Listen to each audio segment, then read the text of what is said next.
Good morning, Group B. Good morning, guys. Welcome to CHI Online Training.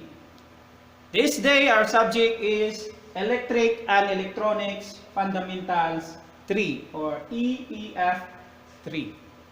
Our lesson for today is Inductive Reactance in Parallel Circuit. Okay? Now, we have here a circuit of a parallel. Okay, we have two inductors, L1 and L2, connected in parallel. Okay, so the upper terminal here are connected directly to the source voltage at point A, and below terminal here, line 1 and line 2 is directly connected to the source voltage point B. Okay, we have here source voltage which is equal to 12 volts and the frequency which is equal to 60 Hertz. The value of your L1 is 60 millihenry and the value of your L2 is 120 millihenry. Now, what is the problem here?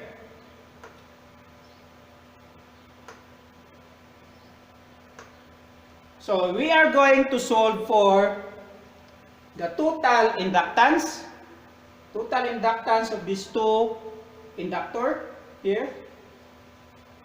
The XLT, the total inductive reactance.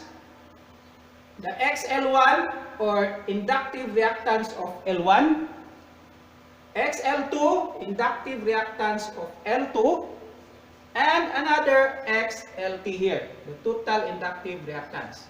These two XLT here are in different formula.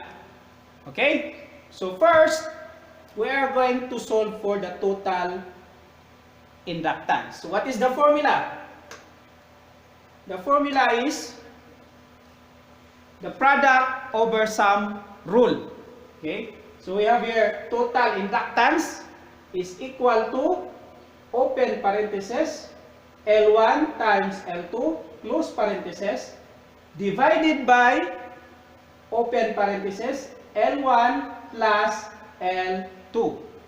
Okay? So it is named product over sum. This is the product and this is the sum. Okay?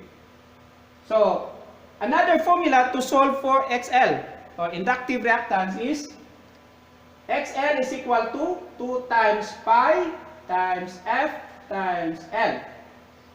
We know that pi is equal to 3.1415. And F is frequency, which is this one. And L is inductance. It's either L1, L2, or total inductance. Okay? Next. This is the formula of the total inductive reactance. Okay? Which is equal to, open parenthesis, XL1 times XL2 divided by, open parenthesis, XL1 plus XL2. Then close parenthesis. Okay? So, solution. Let's proceed to LT. So this is how to solve LT. Okay? So let's substitute the value of L1 and L2. Okay? So this is now the L1. L1 is equal to 60 millihenry. Remember, this one is L1 here. Then L2 is 120 millihenry. This one here. Okay? So you multiply 60 times 120, then divided by 60 plus 120. So what is the equivalent of this product and the sum? Okay, so your total inductance is equal to 40 millihenry. Okay, next. We are going to solve for the total inductive reactance. The formula is this one. XLT. So I put, this is XL but I put T. So total inductive reactance is equal to 2 times pi times F times LT. Okay? LT. This is the LT, Shabab. This one. Okay? So let's substitute the value of pi, F, and LT. Now here, 2 times pi, 3.14, times 60, the F frequency here, times LT, which is equal to 0.040, okay, Henry. Why I write here 0.040 Henry? I divide this one by 1,000. Why 1,000? Because millihenry, 1 Henry, guys, is equal to 1,000 millihenry. So, I divide 40 divided by 1,000. So, I will write here 1,000. I will write here 1,000, which is equal to 0.040 Henry, and which is I write here. Okay. So this is now the equivalent of total inductive reactance, which is equal to 15.07 ohms. Okay. Next, we're going to solve for the XL1, the inductive reactance of L1. Okay, so this is the formula. So XL1 is equal to 2 times pi times F times L1. Okay, then next, substitute the value of pi, F, and L1. So pi is equal to 3.14, F is 60, L1 is 0.06 Henry. Okay, so I divide this one by 1,000, and this is equal to 0.06 Henry. Okay, then I write this one here. Okay, so what is now the equivalent of XL1? So this is now equal to, okay, XL1 is equal to 22.6 ohm. Okay, next we have here L2. Okay, L2. So here, XL2 is equal to 2 times pi times F times L2. Then substitute the value of pi, F, and L. So this is equal to 2 times 3.14 times 60 times 0.12. So this time again, we are going to divide this one by 1,000. Okay? So this is equal to 0.12 Henry. Then I write it here, the value. Okay? So how much now is XL2? So XL2 now is equal to 45.2 ohms. Okay? Then, the last one is we're going to solve the XLT. Remember, there are two XLT. This one and this one.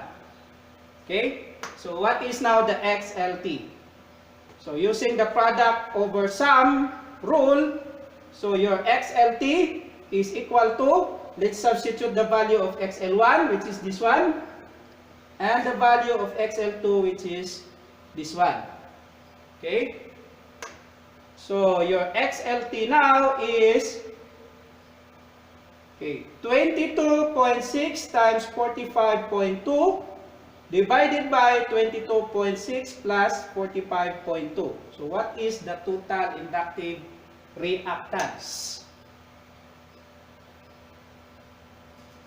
Okay, so this is now the value of XLT, which is equal to 15.07, and which is equal here, Shabab. This is equal. Okay, The same answer. 15.07 here, 15.07.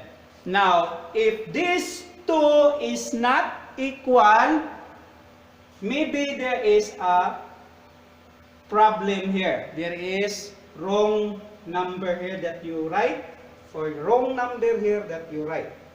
Okay? Maybe the answer here is wrong, or the answer here is wrong. So, XLT, shabab, these two XLT, the number, the answer is the same. It should be the same. Okay? The same. Okay. Next.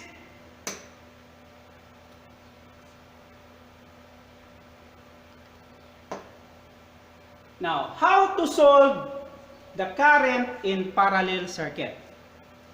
Same circuit, same problem, but we are going to solve for the total current, the current in L1, the current in L2, and the total current. Now, this time there are two total current. Okay, but different formula. Okay, so let's apply the Ohm's Law Formula. Okay, next. Okay, this is now the formula.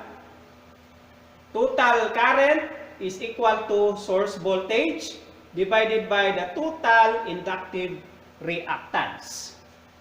Okay, then to solve for current in L1 is equal to source voltage divided by the XL1.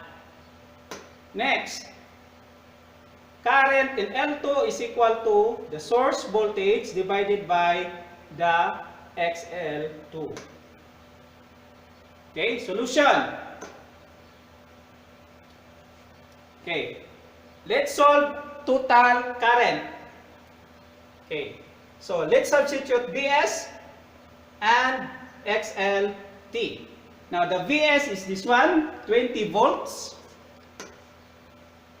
20 volts divided by 15.07. This is the XLT shababa that we solved before. So what is now 20 divided by 15.07? So that is equal to 1.33 ampere. Okay. Next, solve for current in L1.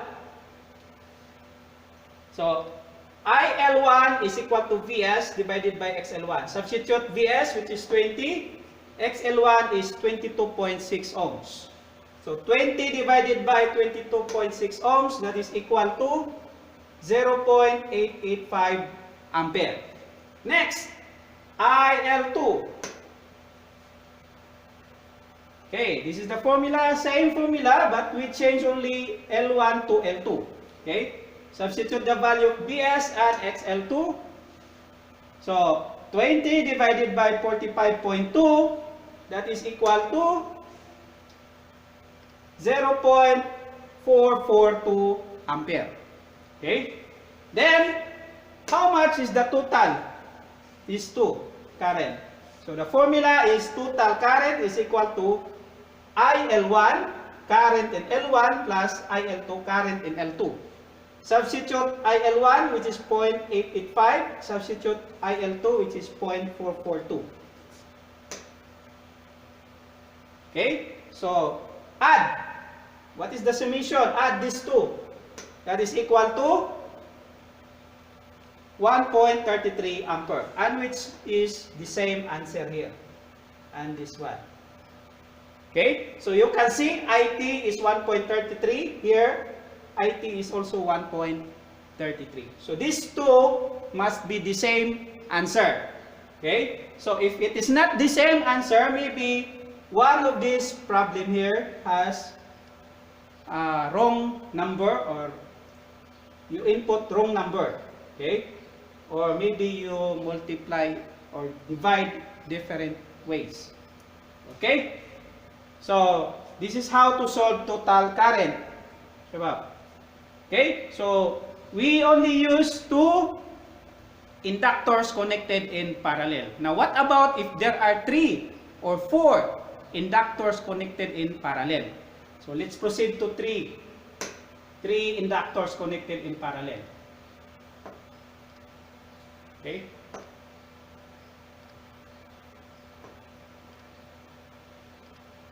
So this is the circuit you have. So we are going to solve again. We are going to solve again the total inductance, the XLT, XL1, XL2, XL3, and then again XLT. Okay? So there are 3 inductors connected in parallel. So what is the formula? This is the formula for 3 inductors connected in parallel. Okay? So which is total inductance is equal to 1 divided by double open parenthesis 1 divided by L1 close parenthesis plus open parenthesis 1 divided by L2 close parenthesis plus open parenthesis 1 divided by L3 double parenthesis close parenthesis. Okay? Then another formula for XL, XL is equal to 2 times pi times F times L. Then another formula for XLT. So the same formula here, but we change L1 to XL1. Here L2 we change to XL2. Here is L3 but we change to XL3 because we are going to solve the total inductive reactance. Okay? So solutions above. So this is how to solve. Let's substitute L1, L2, and L3. L1 is 60, L2 is 120, L3 is 75 millihenry. Okay, so the total inductance is 26.1 millihenry. So let's divide this one again by 1,000. Let's divide this by 1,000. So this is equal to how much? This is equal to 0.0261 Henry. This is 1. Okay? So let's compute the total inductive reactance. Okay, here. So XLT is equal to 2 times pi times F times LT. So this is now your LT. You write it here. Okay? So XLT is equals to 2 times 3.14 times 60 times 0.0261. This one here. Okay? You write it here. Okay? Then XLT is equal to 9.8 ohms. By the way, Shabab, once you solve for XLT, the unit is ohms. Okay? Ohms. Next, we are going to solve for XL1. So here, XL1 is the same formula here. Substitute the value of pi, F, and L, 1. So 2 times 3.14 times 60 times 0.06. Okay, so the total, the product of this is equal to 22.6 ohms. Okay, that is XL1. We have XL2. Okay, XL2, this one. So XL2 is equal to, let's substitute the value of this. So 2 times 3.14 times 60 times 0.12 ohms, 12 Henry. Okay? So we convert 120 millihenry to Henry. So that this is the equivalent now, which is 0.12 Henry. Now XL2 is equal to 45.2 ohms. Next, we solve to XL3. So how much is XL3? So this is the XL3, Shabab. XL3, substitute the value of pi, F, and L3. So This one, 2 times 3.14 times 60 times 0.075. Okay? Then XL3 is equal to 28.3 ohms. Now, if you get the total of these three, it should be equal to this XLT here. Okay? So this is the formula, Shua. Okay? So the same formula here in LT, but we only change to XL. XL. Okay? Let's substitute XL1, this one. Substitute XL2, this.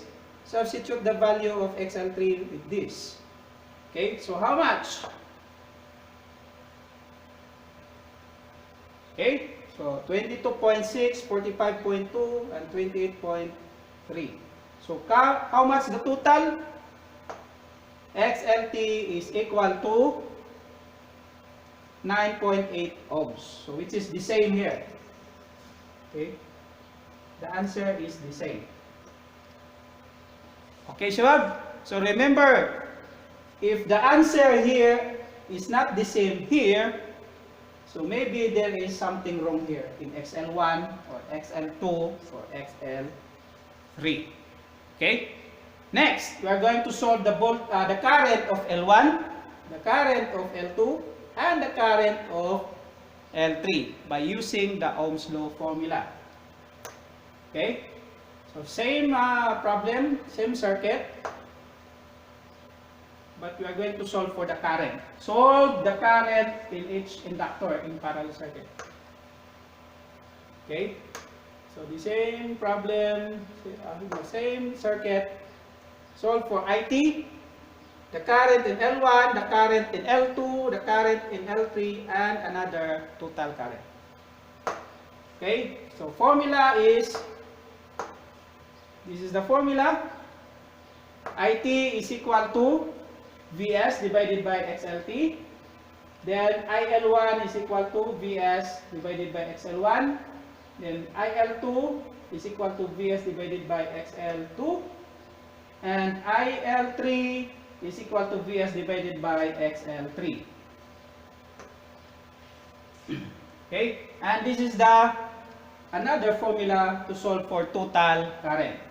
So IL1 or current in L1 plus current in L3, IL2 plus current in L3. Okay? So let's solve IT. So IT is equal to 20 volts divided by 9.8 ohms. This is the total inductive reactance.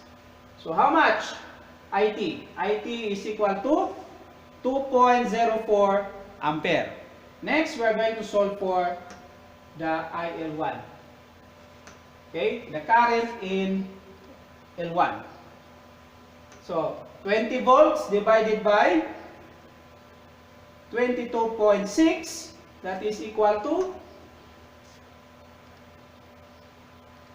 0.885 ampere.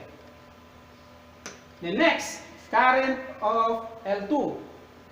So Vs, 20 volts divided by L2, which is 45.2. So 20 divided by 45.2 is equal to 0.442 ampere.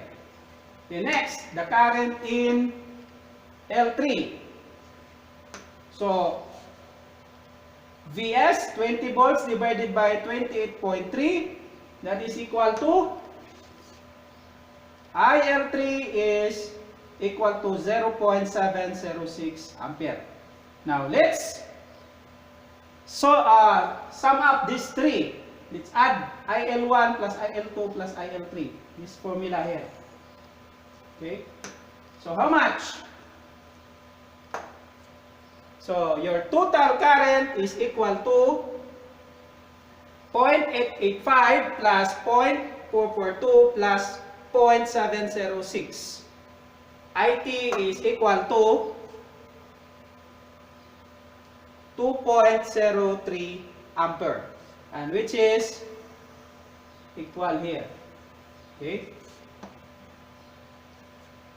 So Shabab, this is how to solve the current in parallel circuit. Okay, inductance in parallel circuit using this formula, Ohm's Law Formula, and to solve for the total current using this formula here and another formula here.